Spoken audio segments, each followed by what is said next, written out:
So UFC 317, Charles Oliveira versus Ilia Topuria is taking place this weekend.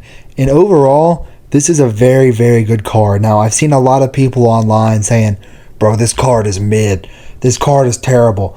But when you look at the actual matchups on this card, I think there's a lot of fights that are super underrated. I don't know. I think people are just upset that we didn't get Makhachev versus Topuria, which is like, yes, we all wanted that fight, but Makhachev versus JDM is just as big of a fight. I'm not like too upset about the quality of this card. Now, it could be better, but I'm not going to be one of these Debbie Downers that thinks that this card is terrible. But Tony Has Died, will be going through the entire card and breaking down from bottom to top who I think is going to win. If you like the video, like, subscribe, and let's get straight into it. Starting with the first fight on this card, which is Payton Talbot versus Felipe Lima. Now, in Payton Talbot's last fight, he was fraud checked. All right. Now, I don't like to use that term lightly, but people were talking about Payton Talbot, including myself, like he was going to be a a future champion. He was going to run through the division and destroy everybody. And then he ran into the killer, the one and only Ronnie Barcelos. Now, we've discovered that Ronnie Barcelos is a pretty underrated bantamweight. This could just be the case where Talbot ran into someone too early into his career. Just couldn't, he needs to acclimate his skills to that level. Can Talbot develop a real ground game within the next couple of fights? And no, I really don't think he can. Felipe Lima, he's 2-0 in the UFC. And in one of his wins, he got a submission over Muhammad Naimov. That's a pretty good win. And he's also been super active since he got into the UFC as well. He's got 2 fights in the span of a year. He's about to get his 3rd fight of the year. I like him just because of his ground game, man. He's got that classic Brazilian ground game. I think he'll be able to take Talbot down. I don't know if he's good enough to submit Talbot. I don't know about that, but I think Talbot is good enough to not get submitted. But the holes we saw in this guy's ground game, I think they're just too much at this point. I think he really needs to get some more experience in. I think that he's let the fame kind of get to him a little bit. You know what I mean? Like he's taking a diff from Frank Ocean. He's in all these magazines. I see he's doing modeling, and it's like, okay, man, but at the end of the day, you're an MMA fighter, and that's what you're famous for, and you have to lock in on that. So until I see Talbot develop some sort of ground game, I'm not going to pick him against an undefeated UFC fighter, and I'm not going to pick him against someone that has shown that they can grapple. I'm picking Felipe Lima to win this fight by decision. All right, the next fight on this card, Janata Denise versus Alvin Hines. This is a pretty obvious pick in my opinion. I'm going to be picking Janata Denise to knock out Alvin Hines. This is a short notice fight for Alvin Hines. Janata Denise was originally supposed to be fighting Vitor Petrino on this card. Vitor is pulling out, and so this guy, he's an LFA fighter named Alvin Hines. He's on a pretty good win streak, but you look at the people who he has beaten in their fights: 2-0. 3-4, 2-1. Janata Denise, yeah, he got knocked out by Marcin Tybura. He's a great fighter, Marcin Tybura. He got knocked out by Tybura. He was winning, and then he got knocked out. He had some success in that fight, but he's a pretty good heavyweight for, that's crazy saying that because it's Janata Denise, but for the heavyweight division, knocking out Austin Lane's good. Beating Carl Williams is pretty good. He won his fight on Dana White's Contender Series by knockout. He's also not obese for the division. He's not 265 pounds of just straight fat. He's 253 pounds and just a little less fat. So I always like that on a fighter, not being a completely obese loser. So yeah, I'm going to be picking Janata Denise to win this fight by knockout. I think Alvin Hines just not ready for that UFC level yet, especially someone like Janata Denise, who's fringe rankings of heavyweights. The next fight on this card, we got Nico Price versus Jacob Smith. Why is Michael Chiesa not getting this type of matchmaking? Why are they not trying to build Jacob Smith's name with Michael Chiesa? Because Jacob Smith is probably one of, if not the best prospect in the UFC right now. This guy has a crazy wrestling background, knocked out Preston Parsons bad in his last fight. And yeah, this guy is going to be a future ranked fighter. You can just tell by looking at him. He has speed, he has grappling, he has everything, bro. And Nico Price, we now know that Thimba Garimbo is completely ass. And bro, how do you get like knocked out by Robbie Lawler in the year of 2024, bro? Like this guy, it looked like he was fucking paid to get knocked out. Wouldn't be surprised if it looks like that again in this fight, to be completely honest. Nico Price is just complete dog shit. If you watch this fight with Alex Morono, they literally looked like they were fighting in fucking syrup, bro. They looked like they were in, you ever seen Cloudy with a Chance of Meatballs, where they go into the gelatin and they're like moving in slow motion when he gets trapped in the gelatin? That's what Nico Price looks like when he's fighting, bro. He's old, he's washed, and he's being fed to this fucking killer, Jacob Smith. And Jacob Smith is gonna fucking destroy Nico Price horribly. So yeah, man, this is a complete mismatch, and I just don't understand why Michael Chiesta's not getting this type of fight. You know what I mean? So we got Brandon Royval versus Joshua Van. Joshua Van is probably one of my top 5 favorite fighters in the UFC right now. He just came off of a brutal, crazy performance against Bruno Silva. He has just been on a fucking tear in this division. He's like a mini Max Holloway. He's like a Peter Yan, Max Holloway hybrid. But on the other end, we have Brandon Royval. But yeah, he lost to Pantoja pretty clearly. Pretty boring fight, but comes back. Clearly beats Brandon Moreno, and then he beats Tatsuro Taira. Both are close fights, but I think he clearly won both fights. And those are really good names to have on your resume. Taira was undefeated coming up to that fight. Brandon Moreno, one of the greatest flyweights of all time. I think I'm going to have to pick Brandon Royval to win this fight by knockout. I do not like picking short notice opponents. I'm pretty sure there's like a stat. I don't know where, what the exact number is, but it's like 80% of the time someone takes a fight on short notice, they lose it. I just don't like this for Joshua Van, because last time he fought a long, lengthy striker, it was Charles Johnson, and he got knocked out. And that was on short notice as well, and he got knocked out. I don't think he can do it on short notice, man. I love Joshua Van. I'm going to be cheering for him in this fight. Royval has dealt with volume strikers in the past. He has dealt, Joshua Van doesn't have the power to really, put Royval out cold. He doesn't have, I don't know, man. I can see Joshua Van winning the 3rd round, and people are going to be like, look how close he was to winning. Van could shock the world. And I would be so happy. But I don't think he will. So, picking Royval to win, unfortunately. Next fight on this card, we got the undefeated Hyder Emil versus Jose Delgado. I'm going to be picking Hyder Emil to win this fight by decision. Now, here's what I'll say. I don't think Hyder Emil is all that. He is undefeated, 11-0, but he is 35 years old.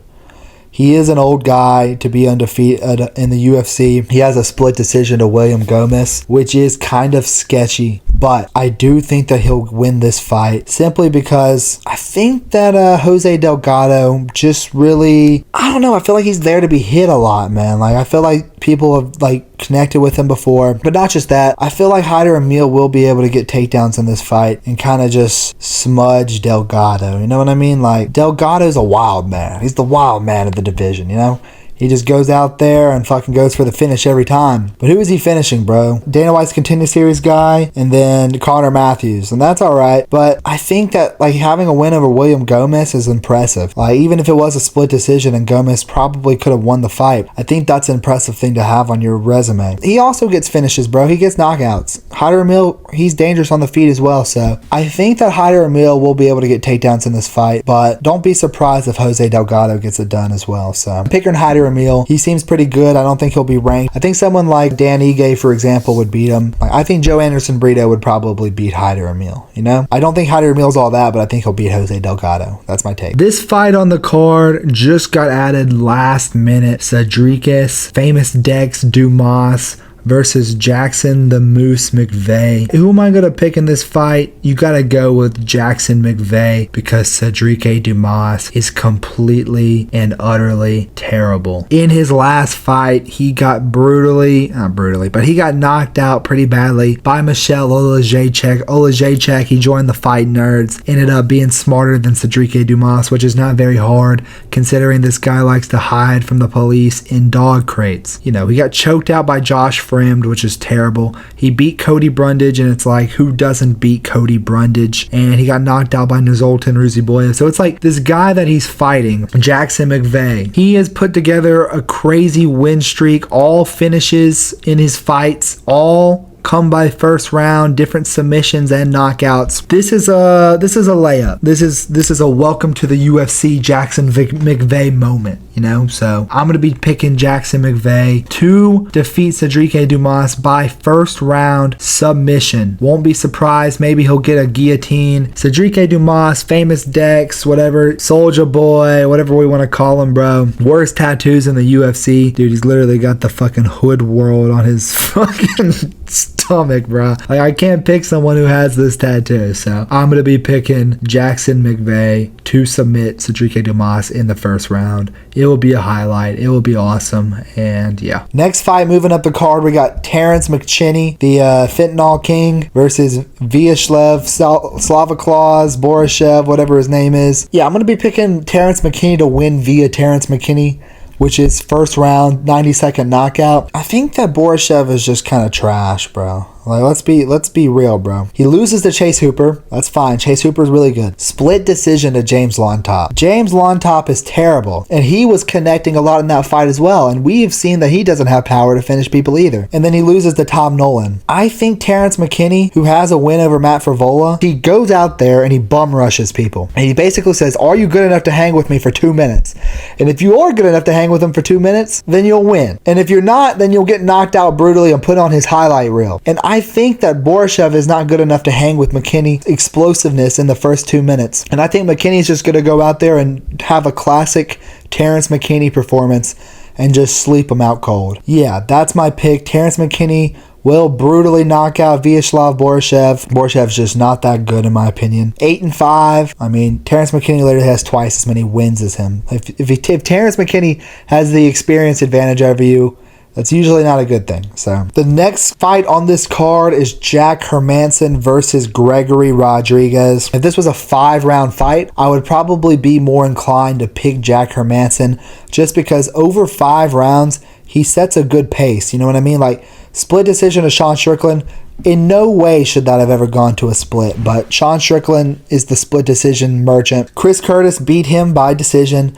Roman Dolidze lost to him. And then he famously beat Joe Pyfer by decision. Now, here's what I'll say about Joe Pyfer fight. If that fight was 3 rounds, Joe Pyfer would have won. But because it was a main event, he ended up losing. Now, Jack Hermanson has taken a year and 4 months off, and he's actually been kicked out of the rankings, which is kind of dumb to me because I think his win over Joe Pyfer and his win over Chris Curtis and his win over Shabazian are good enough to keep him ranked. Like, if John Jones cannot fight for that long and still be in the fucking pound for pound rankings, why the fuck is Jack Hermanson getting kicked out of the rankings, you know? Gregory Rodriguez, he is dangerous early. He dropped Cannonier twice in the first round. Beat Chris Leroy Duncan. He beat the fuck out of Chris Leroy Duncan. Knocked out Brad Tavares. Knocked out Dennis Tululin. Tululin fucking sucks, right? But I think that if you're getting like knocked out by Roman Dolidze, that's a pretty bad look, bro. We've seen Joe Pyfer as a one-dimensional fighter, and that's kind of the thing about Jack Hermanson is he fraud checks people. Gregory Rodriguez has been in the UFC for a long time, and we kind of know his skill level, and I think he's good enough to go out there and get an early finish on Jack Hermanson. So I'm going to be picking Gregory Rodriguez to win this fight via knockout. Next fight on the card, Viviana Araújo versus Tracy Cortez. I'm picking Tracy Cortez to win this by submission. I could just play this one safe, right? And I could just pick Tracy Cortez to win this fight by decision, like 92% of people are. But it comes to the point in someone's career where they start getting finished, right? Viviana lost to Grasso by decision, lost to Ribas by decision, lost to Natalia Silva by decision, and it comes to a point where she's 38, almost 39 years old, or she's about to start getting finished. Tracy Cortez, she hasn't finished anybody in a really, really long time, and it just seems like it's due. Like, I feel like it's due. Like, I know that's a stupid way to describe something, but I just feel like the Tracy Cortez submission is coming. We're going to see Tracy Cortez in full mount. I'm going to be licking my lips. I'm going to be getting my chops ready, you know. I'm in goon mode, right? And I'm going to be cheering for Tracy Cortez in this fight. And I think that she'll be able to get this one done by submission. I really do. I just have this feeling, bro, that she'll get a finish on this International Fight Week card. Everyone's going to be watching Topuria versus Oliveira. I feel like Tracy Cortez will get it done. So I'm going to pick Tracy Cortez to win this fight by submission via goon choke. The next fight on the card, when Renato Moicano versus Beneil Dariush first got announced, I was picking Moicano. He was on a 5-fight win streak. He just beat the fuck out of BSD badly. He just beat Jalen Turner. He beat Drew Dober. He beat Brad Riddell. And I was like, Moicano, he's having a career resurgence. I fuck with it. I'm going to pick him to beat Dariush on a 2-fight losing streak. Then I saw him fight Islam Makhachev and get choked out in the first round. Now, Islam is literally the pound for pound greatest fighter on the planet right now. Why is that swaying your opinion? We look at who Dariush has lost to. He lost to Oliveira and he lost to Arman. That's like the number 2 and the number 3 guy in the division, right? Here's what I'm saying. Moicano lost to Islam. Dariush lost to Charles and he lost to Arman. So these 2 people have lost to the 3 best people in the division. So let's just put that aside. And let's look at one of Beneil's better wins, which he had 2 years ago, I know. But he beat Mateusz Gamrot. And do you know how he beat Gamrot? He stuffed every single takedown from Gamrot. And I just think that Moicano follows me on Instagram, like Homo Fight, follow me, and they're all boys with Moicano and Burns. I just think that Moicano's like wrestling is not even close to Dariush's wrestling. Like, I just don't see him being able to take Dariush down at will. Maybe he'll get him down once, but Dariush has really good get-ups. I think he'll be able to do something kind of similar to what he did to Gamrot, man. Or like, look at the Drew Dober versus Moicano fight. That fight was really competitive, man. We've seen Drew Dober go on to be completely terrible. If Moicano can get this fight to the ground, I think he can maul Dariush and destroy him. But I think Dariush will stuff the takedowns. And then when it's on the feet, I just think that Dariush is just an all-around better fighter on the feet. And I want to pick Moicano, bro. But I just see these holes in his game. And like, I just don't see him being able to do the same thing that Oliveira did or Sarukian did. You know? Like, do we really see Moicano dropping Dariush? Do we really see it? Like, man, his grappling is really good, bro. But his actual his takedowns aren't all that. It really makes me question, like, God, man, I want to pick Moicano so bad, bro. Because I was going to pick him in the first fight. But it feels like the money Moicano. Oh, my money Moicano is over, bro. I have to pick Dariush to win. Dude, I'm picking against all my favorites in this fucking... Next fight on the card, we got Alejandre Pantoja, my local Uber driver, versus the meathead, Kai Kara-France. I think for this fight, it's a pretty obvious pick. I'm going to be picking Alejandre Pantoja to win this fight by decision. I think Kai Kara-France is super, super one-dimensional, okay? I think that the only thing that this guy has is an overhand right. Kai Kara-France, he's an overhand right merchant. And if he lands the overhand right on you, you're fucking toast. But we look at Kai Kara-France when he fights anybody that's well-rounded, you start to see some difficulties come out in his game, okay? Brandon Moreno, who knocked out Kai Kara-France via liver kick. And I know that the Amir Albazi fight, I know that Kai Kara-France should have won this fight, and that's kind of why he's getting the title shot. Now, he destroyed Steve Erceg, which is impressive because Steve Erceg did good against Moreno, even though he lost. He did good against Pantoja, even though he lost. He got knocked out by Kai Kara-France, and he lost. If Kai Kara-France lands the overhand right on Pantoja, I still don't even think he can knock him out. Pantoja has one of the best chins we have ever seen in the UFC. The only person that ever even dropped him was Figueiredo, and he still didn't finish him. And Figueiredo is a well-rounded fighter himself. I just think that Kai Kara is a little one-dimensional. He's literally just fucking Adesanya's sidekick, you know? He's literally just like fucking Robin to fucking Volk, you know what I mean? Like, when you think of city kickboxing, right? You think of Volk, you think of Adesanya, you think of Dan Hooker, and then you think of Kai Kara-France. Like, he's the B-League. You might even think of Carlos Olberg before you think of Kai Kara-France, bro. I don't even know what that rant I went on has to do with the fight. Yeah, man, I just think Pantoja is better everywhere than Kai Kara-France, if we're being honest. And if you look at the Kai Asakura fight for Pantoja, he landed a flush knee that would have probably dropped at least anybody else in the division.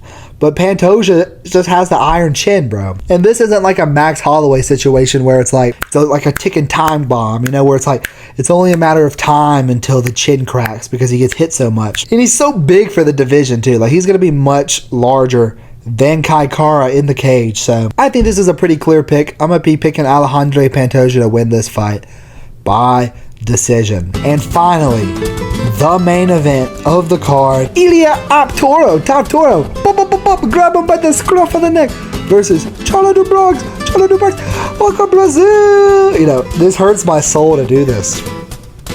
It really does. It really does. It hurts my soul. Listen, I'm going to be picking Ilia Topuria to knock out Charles Oliveira. The only thing that I think Charles can do in this fight, when I just think of this fight clear, straight up, who is the better fighter? Oliveira, split decision with Arman, arguably could have won it. TKO'd Dariush, beat the fuck out of Chandler, choked out Gaethje, choked out Dustin, knocked out Chandler again, beat Tony, beat Dariush. Oliveira is him, and he has proven it. But you know who else has proven he is him? Ilia Topuria, who has knocked out Volkanovski cold. He knocked out Max Holloway cold. He beat the fuck out of Josh Emmett and scored one of the only 10-7s in UFC history. Choked out Bryce Mitchell. And look, everyone's going to be pointing at this Jai Herbert fight. Bro, Jai Herbert dropped Ilia with the high kick. Oliveira can land the same high kick. Please don't make me explain this. First of all, it was 3 years ago, and we can just see how much better Ilia's gotten since the Jai Herbert fight. I want to be delusional. I want to pick Oliveira because he is awesome. Oliveira is one of the greatest fighters of all time. Top 15 fighter of all time. He's one of the GOATs, all right? But Ilia Topuria will be the GOAT. He will be the future greatest fighter of all time.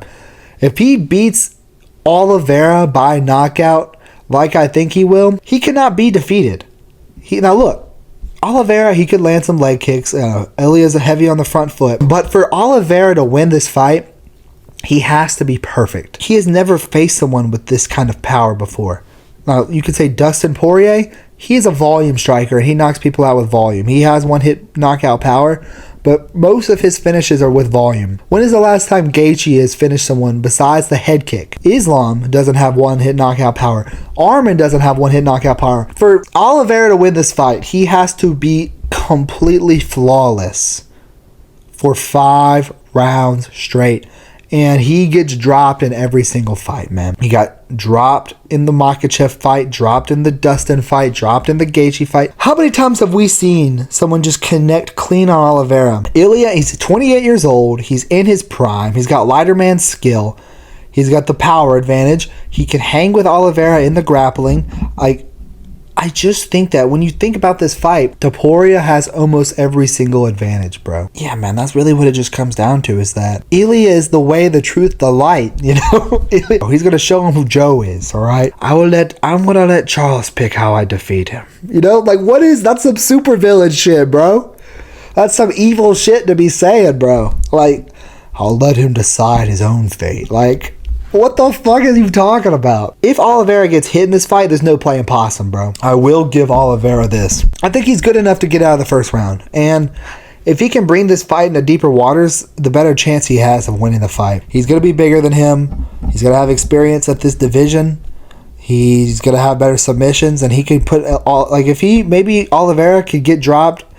If he doesn't get put out cold, he can get back up and maybe he could drop Ilia, kind of similar to the Gaethje thing. But that's just straight delusion, man. I can't be delusional. I'm literally just I think this is going to be a dark day in Tony's Died history, because we're going to see Oliveira lose. We're going to see Van lose. Oh, man, we're going to see everyone lose. We're going to see Moicano lose. And it's going to be sad. But I'm going to be cheering for Oliveira. I like Ilia too. I think the Oliveira is over and we're in the new era, the Topuria era.